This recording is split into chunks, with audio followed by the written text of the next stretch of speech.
The Bobby O Show.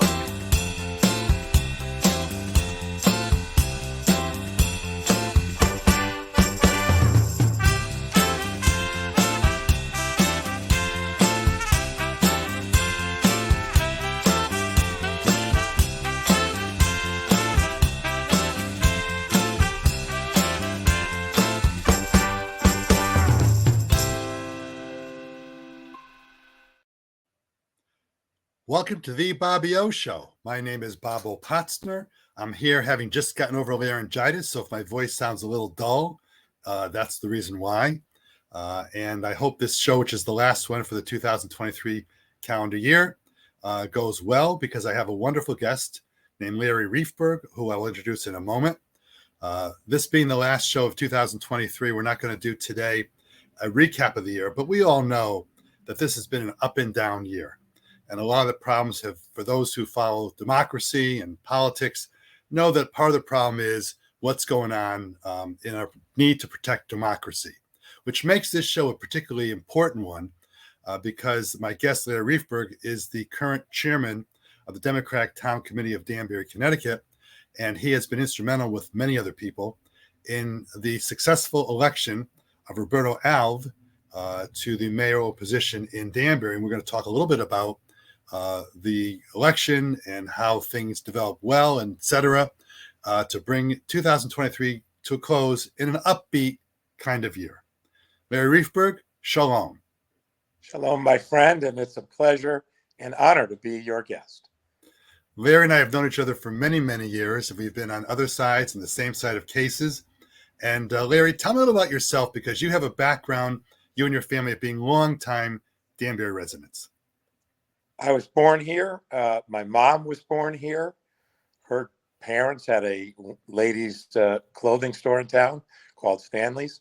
My dad came here in 1955 and started his law practice, practiced here for 30 years, and then was appointed a judge of the Superior Court, where he served throughout the Connecticut community and then ended up in Danbury.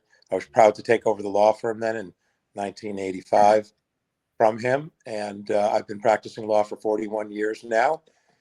I became Democratic Town Chairman in the 80s, late 80s, when Mayor Sauer had beaten Jim Dyer for mayor, and Mayor Sauer was a one-term Republican mayor. The Democrats in town asked me to assume the chairmanship, and we were able to beat that one-term Republican incumbent with Gene Eriquez. Then Gene Eriquez ran for a time. I resigned as town chairman after 6 years.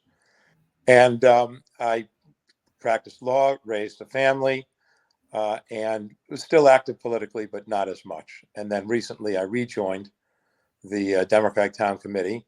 And when Roberto Alves asked me if I would assume the chairmanship earlier this year, in January, I told him that I would, so that he could pursue his dream of running for mayor again. And thankfully, it all worked out. Larry, first of all, when I first came to Danbury in 1990, and I've been practicing law here for 33 years, your father had just become a judge a few years ahead of that. And not because you're on the show with me, but your father was a very good judge and a very good man, which is more important even than being a good judge. And I remember that whenever I went before Judge Riefberg in the Danbury courthouse, and as a litigator, I was probably in court 3-4 days a week, certainly way before COVID, where things have now changed. But your dad always was he respected the lawyers, the litigants, and you have a great legacy of, I call him the Judge Riefberg still. And I appreciate that. He passed away 6.5 years ago, but he lives in my heart, and I think about him all the time. Mom as well. She's 91. She lives in Naples, Florida, and is still doing great. So we've got a nice family legacy here in our community, and I appreciate those kind words. Larry, it's interesting. I also have been a member a long time of the Democratic Town Committee in 2 different towns. I grew up in Shelton, Connecticut, and I was on the Shelton DTC starting when I was like 24 years old. I was on the Board of Education, et cetera. Then I moved to Richfield in 96, and I was on the Richfield Democratic Town Committee for many, many years. And one thing that's really important, as I mentioned at the start of the show about democracy, the grassroots, as we call it, Larry, right? The grassroots, what's going on in Richfield and Shelton and Danbury, that's where democracy really is growing. And it's so important to get people involved in running for office. We're all busy, right? And in the 50s, usually one parent didn't work. Nowadays, almost all families, both parents work. It's a lot of time and effort. And to go to meetings, Board of Education, what I was on was hours and hours work, but I loved it. Talk a little bit to me, Larry, about your position as the town chairman of Danbury, how it is that you got so many wonderful candidates, and you did get some wonderful candidates running for the under ticket under Roberto Alves. We'll get to his election in a moment, but the under ticket Sure. is really important. How do you get people interested and involved to get such a great ticket that you did get? It's difficult because, again, people are busy, parents working, and activities in the community. It's hard to get people to be interested in serving on boards and commissions in a town. And then when it's election time, it's hard to get people to run for election every 2 years for Board of Education, City Council, Town Clerk, City Treasurer, Zoning Commission, zoning alternates, and then constable. So we had a total of 47 candidates that we needed to recruit. We hadn't done that in years, but after 22 years of the Republicans running the city and the Democrats having lost 11 straight elections, I wanted to, and I believe we were successful, to energize the community, reach out, talk to people that had not previously been active, but active politically, but active in our town in other ways, and ask them if they would be willing to serve on this outstanding ticket. So we got people like Sean Ratchford, Danbury High School teacher and coach for years, well respected in the community, whose father served as congressman from the 5th Congressional District. People like Barry Rickert, former fire marshal for the city of Danbury. Diane Lapine, a well-respected realtor who graduated Danbury High School the year after I did, was in my sister's class at Danbury High. Jen O'Neill, a respected appraiser. Peter Buzaid, and a local attorney who served as assistant corporation counsel for the city. All of these people have been active in their own professions, in their own community, serving in other capacities. But we reached out to them this time and said, would you consider running for public office? And they all agreed to. They understood the strength of the ticket, the enthusiasm that we had, and that we were going to do things a little bit differently after 11 straight elections. And I'm proud to say that they joined the ticket. We had a full slate for the first time in decade, and we were successful. Mary, you mentioned some great names.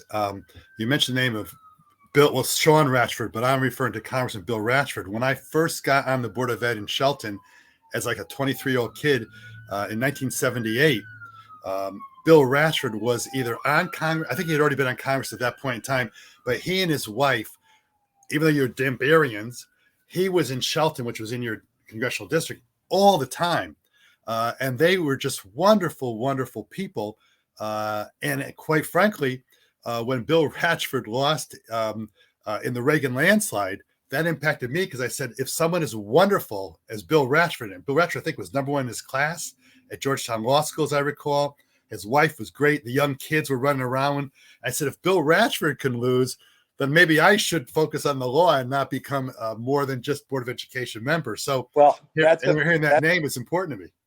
And that's a fascinating story because I graduated in 1979, and I was in Washington, D.C., and my first political job was to be a aide, we'll call it, a gopher, in his congressional office after he won the election in 1978. It was an honor. It was a privilege. I spent my last year at American University in Washington, D.C. I was only going to spend a semester, the first semester, but he had won in November. I asked him, I was at American University for the semester, but I asked him if I could stay and work in his office. He agreed to let me do it, and I did. It was an outstanding experience. It's what got me involved politically. I then ran for the State House of Representatives and won in 1982. And then I unfortunately suffered in the 1984 Reagan landslide, as did Bill, when both of us lost that year. Bill was my congressman. I was his state representative, just for a term, and we both lost that year. He stayed in Washington, became a lobbyist. His wife, Barbara, a teacher at Danbury High School for years, tennis coach. Great, wonderful public servants. And obviously now in Sean Ratchford, his son, who was successful and won a seat on the city council at large, is following in that legacy. So, and by the way, my former law partner, Lloyd Katsumpis, who became Judge Katsumpis, I think he and Bill Ratchford were best of friends in law, even college and law school. I'm not in college, and I think it was maybe not in law school, but they were roommates at some point in time. Very small word. And you mentioned also Peter Buzade. Peter Buzade is one of the classiest lawyers I've ever met. He's also one of the few who's taller than I am. I'm 6'2". He's got to be about 6'4". You couldn't get a nicer guy than Peter Buzade. And when I went down to your headquarters the night of the election, even though I live in Richfield, I had a big affinity for the election in Danbury because one of our office manager is Louisa Breton, who is on the Board of Education in Danbury.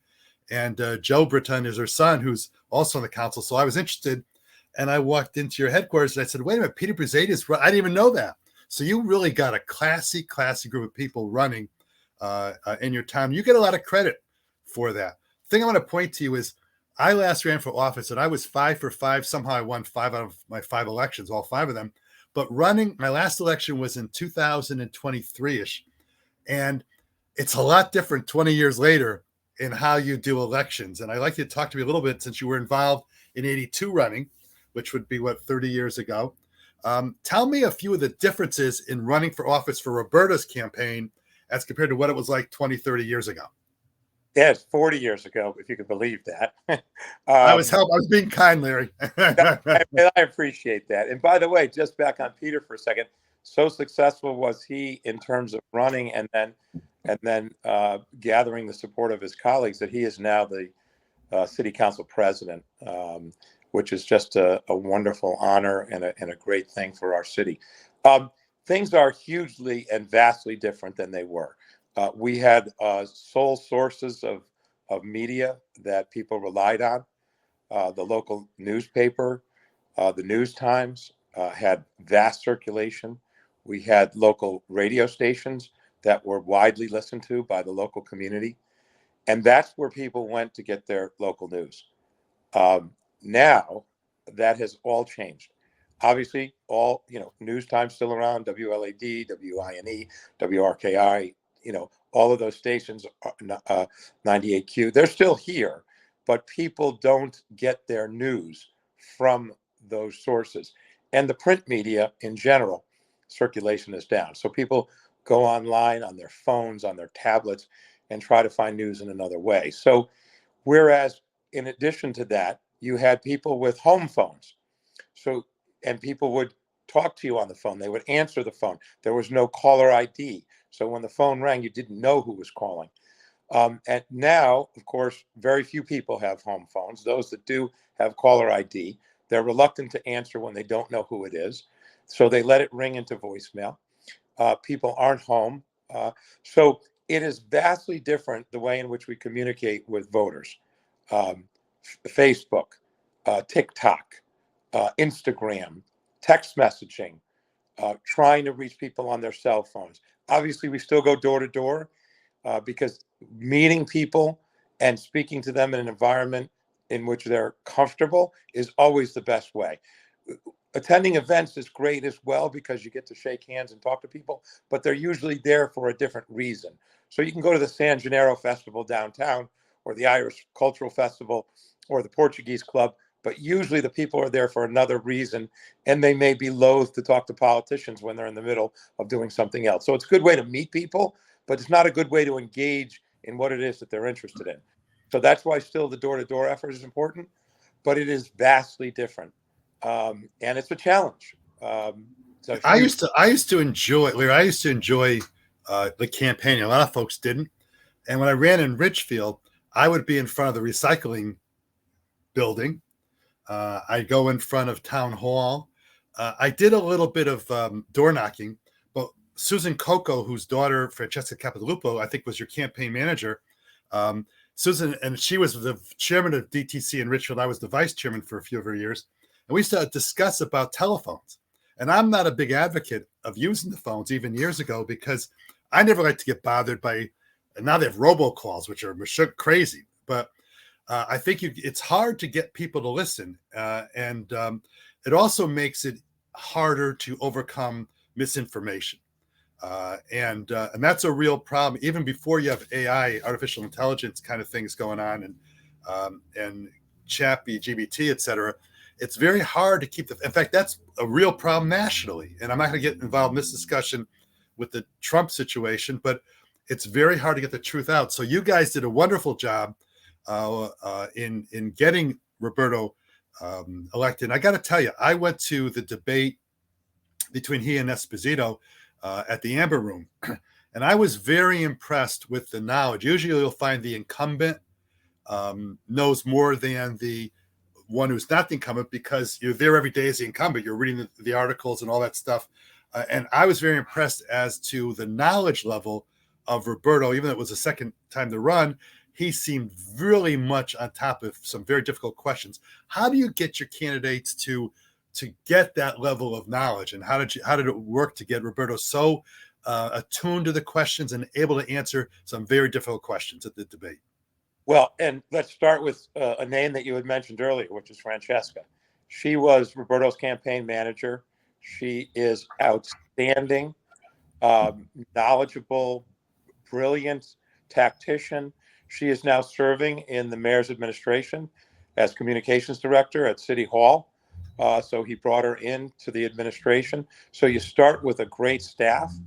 In addition to Francesca, Roberto had the assistance naturally of the local legislative delegation, State Senator Julie Kushner, State Representative Bob Godfrey, Farley Santos, Rahab Valley Brennan, to assist him in learning about and being knowledgeable about the issues. But also, don't forget, Roberto's been a member of this community. He served on the city council. He decided not to run for re-election on the city council so that he could run for mayor last time. So he's been involved in city government for years. His children attend Danbury Public Schools, and the knowledge that he gained from the campaign 2 years ago. And then he remained active. He remained active by becoming Democratic Town Committee chairman and attending meetings, speaking out on the issues. So he was not a novice, but he surrounded himself with people, city council incumbents who were serving, the legislative delegation, folks like Francesca and others who guided him through the campaign. And it really was, when we started then to recruit candidates for office, it was an easier task because we had surrounded ourselves with so many fabulous people. I got to mention also, by the way, when you mentioned Francesca, her mother, Susan Coco, who also, I found her, she was in Richfield with us, with all the people in our town committee. I'm not in the town committee anymore, but Susan was dynamic, statewide, et cetera, in the campaigns of other candidates. And I remember Francesca, from a little kid, was always involved. And like your dad, who gave you a lot of influence, Susan did the same kind of thing. What does it cost now to run a campaign? When I was in Richfield, after being on the Board of Ed, I became chairman of the Charter Revision Committee, and I was successful in getting my Charter Revision Committee to make the first selectman position and the selectman positions a 4-year term, not a 2-year term. This is about 15 years ago. And one of my biggest arguments was, at that point in time, it cost about $50,000 each campaign. I said, why would you want to spend $50,000 every 2 years? Why not go 4 years for $100,000, et cetera, but do it over a longer period of time? And that was successful. What does it cost you to run the campaign, you being the Alvis campaign? Right. So, Bob, it's obscene, the money that you need to raise for the advertising cost, the printing up of the brochures, the material that you need. So the incumbent mayor, Dean Esposito, raised more money than any candidate in the history of our city had ever raised for mayor, and we raised more than he did. So we raised north of $250,000, and so did he. But on top of that, you then had the Danbury Democratic Town Committee spending money on the ticket, the under ticket, and you had the Danbury Republican Town Committee spending money on their ticket. So we're close to $525,000, $500,000 plus. And so we were able to do it. We were able to generate a lot of support. And the vast majority of that money came from Danbury, and the vast number of donors came from Danbury and Connecticut, certainly. But unfortunately, that only translated into a 34% turnout.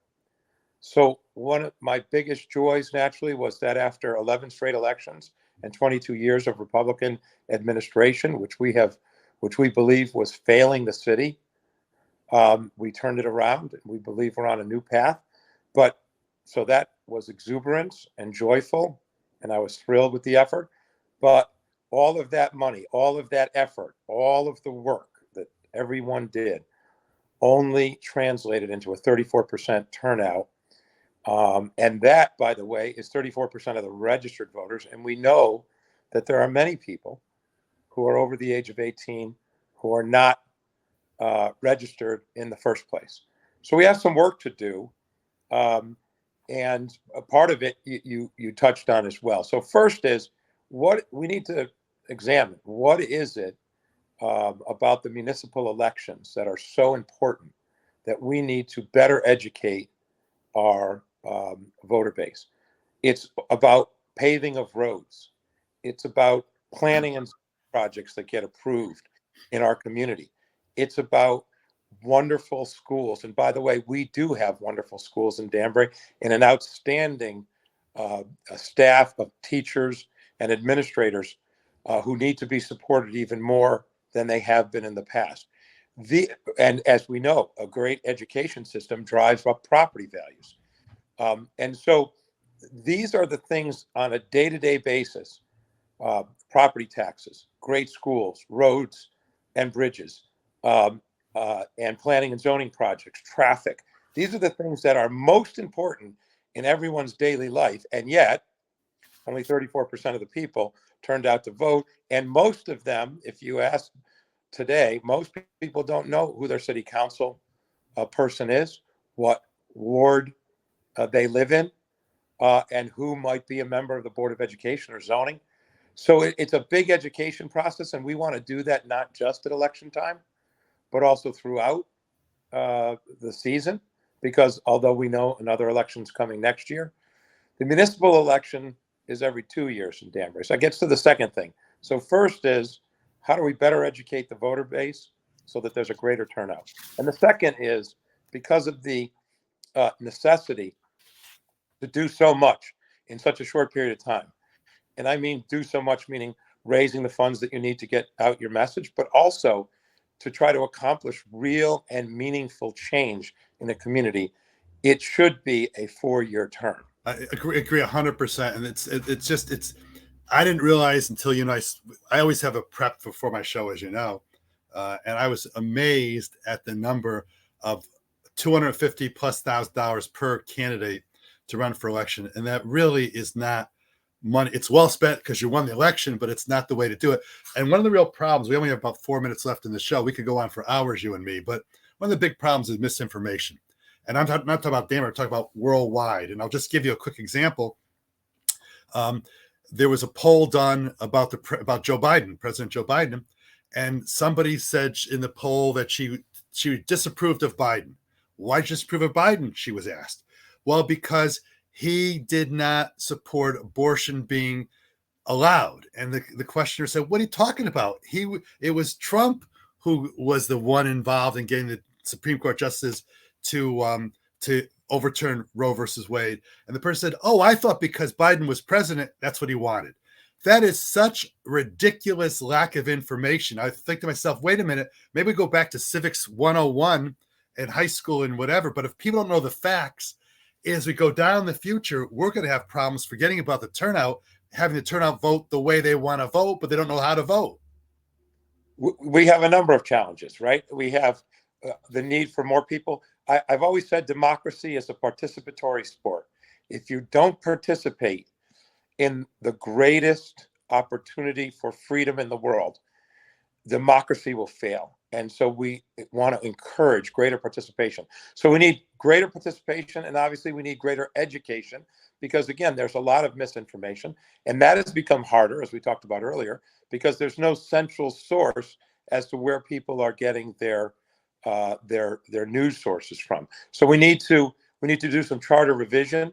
We need to look at whether or not certain offices in our town, city treasurer, town clerk, should be elected or appointed. My judgment personally is they should be appointed and not elected. We need to look at a possible 4-year term rather than a 2-year term. And we need to look at shrinking the size of the council. 21 members is too large, again, in my judgment. That's a lot of candidates to recruit. We have 2 from each ward, 7 wards in the town, and 7 at large then. So we need to do some serious thought about what we're going to do in the future. But I am so proud of Roberto and what he accomplished. He's a man of integrity.